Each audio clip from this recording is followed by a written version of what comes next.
Welcome to the Inspire Life podcast. My name is Michael. I am your producer and co-host, and today we're bringing you part 3 of a 3-part series that Dr. Mel and I are doing about holistic pediatric health. So if you haven't tuned in yet, check out the interview that I did with Amy Summers, who is an organic intelligence psychotherapist. Correct. As well as my interview I did with Samantha Moe, who is a parent coach and has worked for decades when it comes to children and emotions, and she's a wealth of knowledge. So you can look in the details, or you can just look at our show, look in the episode, and find those 2 episodes preceding this one. Today, however, I am interviewing Dr. Mel with Inspire Life Chiropractic Center, and Dr. Mel is pediatrically trained, and she sees more than a handful of kids as well as parents, and we're going to be talking about essentially chiropractic for kids, holistic health for kids, different considerations to have. And to get started, Dr. Mel, tell me first, how did you get into pediatric chiropractic? When did you decide that you wanted to work with kids, to see kids? How did that all unfold? Yeah, that's a great question, because I wasn't, for those of you who have listened to our show, you've heard my story. Michael and I did not grow up with chiropractic care as kids. And it really began when I was in chiropractic school. And I remember some of the teachers saying, hey, the pediatric series of the ICPA, International Chiropractic Pediatric Association, is coming to Northwestern. And if you want in, you get a discount as a student.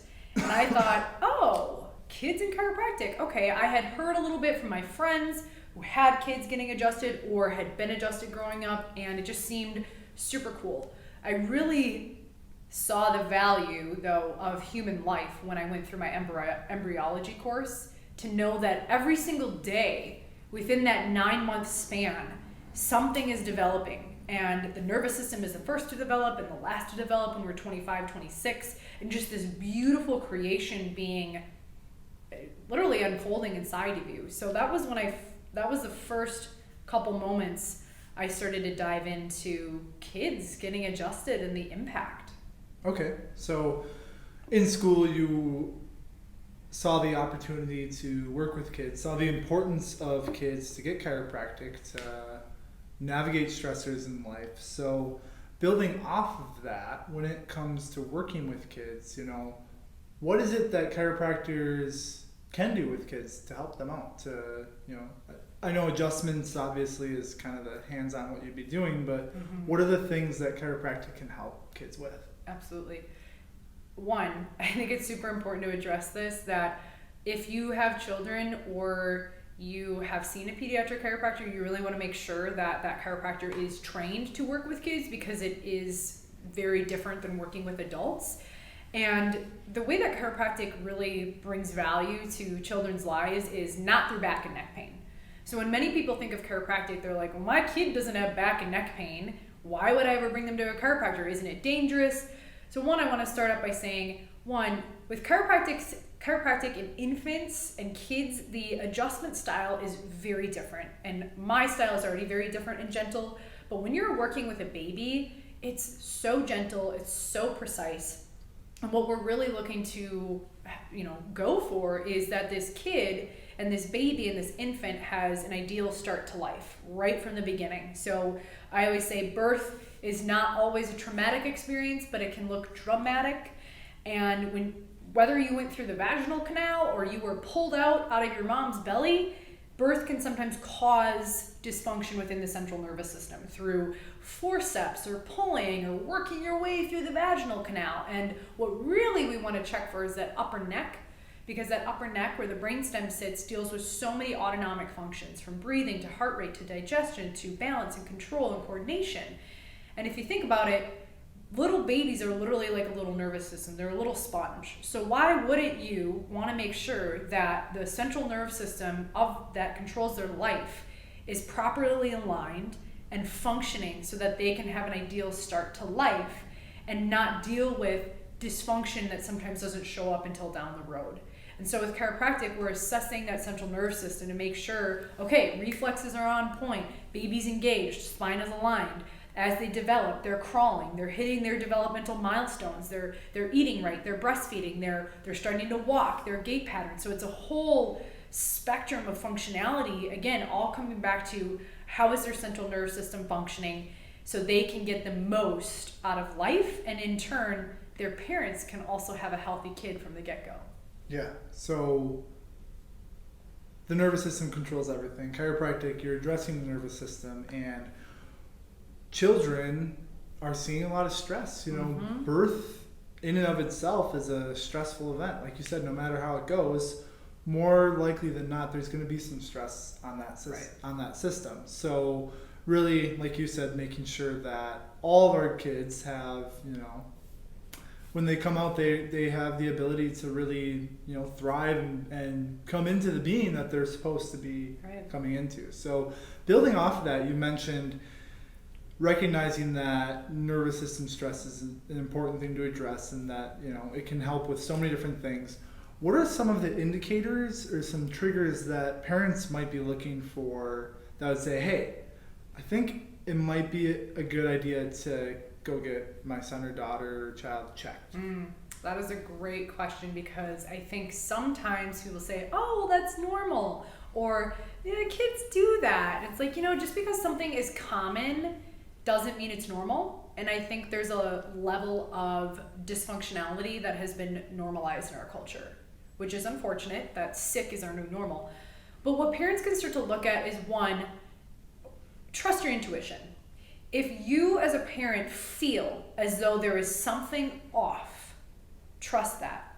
I just had a mom call the other day saying, I'm noticing that when my kid pushes this stroller, because they're cruising, they're not totally walking, they're cruising, his right leg internally rotates and he kind of like drags his leg. And I don't feel like that's normal.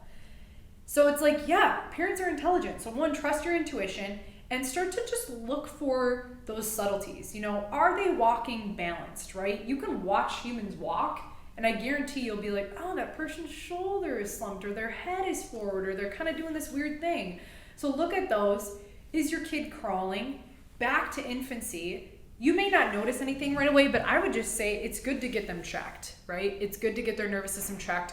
They may be totally aligned and fine, just like you bring them to their pediatrician. It's okay to bring them to a pediatric chiropractor and say, hey, I just want to make sure that we're preventing things and we're aligned. So a couple things you can look for. Are they feeding well? Some symptoms that sometimes can arise are colics, or are they super fussy? Are they sleeping? Are they feeding well? Are they pooping every day? Constipation is a huge one that we see. And are they, as they get older, are they engaged with you, or are they kind of spacey and not really engaged with you? Those can all be signs and symptoms of a nervous system that is out of alignment and not functioning properly. A couple other nuances, are they having rashes? Like if you're doing formula, which I'm not always a huge fan of, are they breaking out in rashes?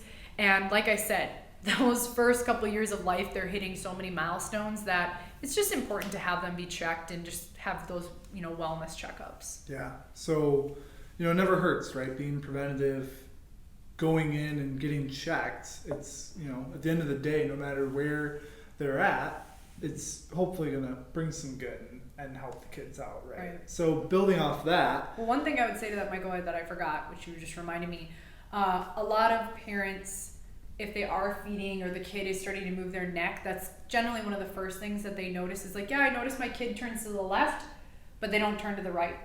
That's a big thing, because babies are kind of just all their head in the beginning, like you're holding them and they're just looking around, and they'll be like, oh, my baby doesn't turn this way, but they do turn this way. That's a great indicator that something's off, because we want that full range of motion as they grow older and they have to like look around and engage with the world. Is that what torticollis is? It can be. Torticollis can be a version of misalignment of the upper neck that's really activating, like hyperactivating the sternocleidomastoid muscle.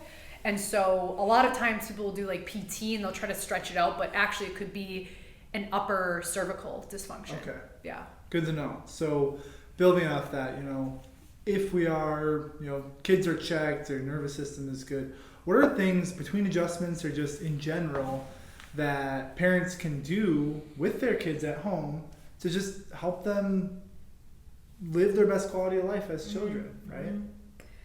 Let them play. Let them engage with the world. You know, I know it's hard nowadays, but try not to be like super helicopter parent, because kids learn through interacting with their environment, and sometimes that means they trip and fall on a rug and they bump their elbow and they cry. And then their nervous system learns, okay, next time I'm gonna lift my foot a little higher. One of the biggest things that kind of grinds my gears a little bit, as you'd say, with Family Guy, is, I don't know where this is coming from, but there's a lot of people I've heard say, well, my kids skipped crawling, so they're super smart. And I just need to put that in its tracks and stop that, because crawling is so important for brain development, specifically developing cross-lateral communication between the right and the left hemisphere in that corpus callosum. And so when we crawl, we're able to develop both sides of the brain and both sides of the body, and in turn that will show up in higher levels of functioning and focus. And it's amazing how many people actually haven't crawled because they think if their kid skips these milestones, they're smarter, but they're not. So let your kids play. If you're an infant, let them crawl around and engage, right? Like, engage with your kids. Take time off and be with your infant. We live in such a culture where it's back to work, back to work, back to work, and you're missing those. And I know this might be a challenge for me too. We're missing those moments when their nervous system is so primed for connectivity and engagement. So let your kids play.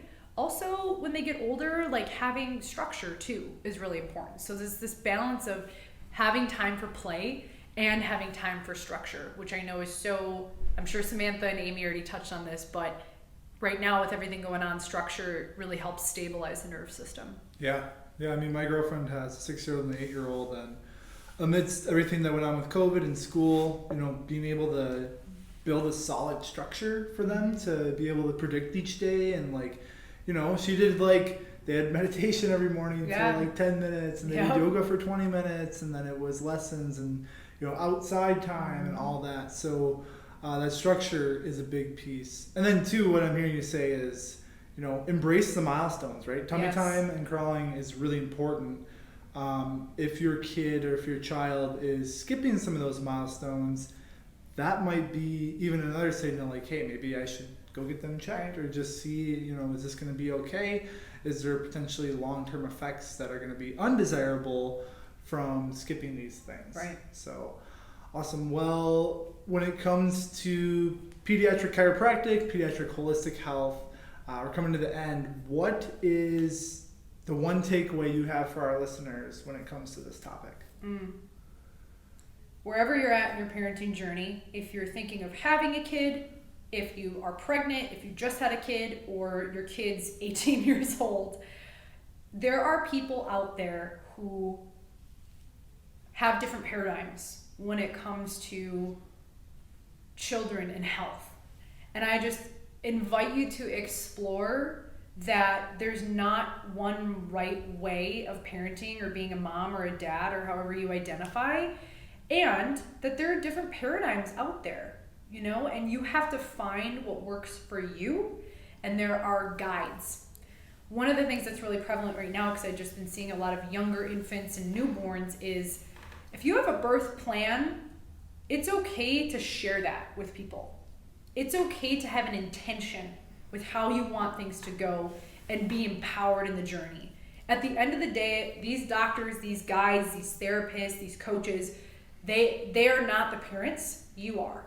So I really invite you to explore being fully engaged in that plan, in that intention, and knowing that sometimes it's going to change, but you get to be in your child's life, and that's such a gift, and that's such a beautiful thing, and you're raising this little being of consciousness, and that's really beautiful. So don't be afraid to have a guide too, but trust your intuition.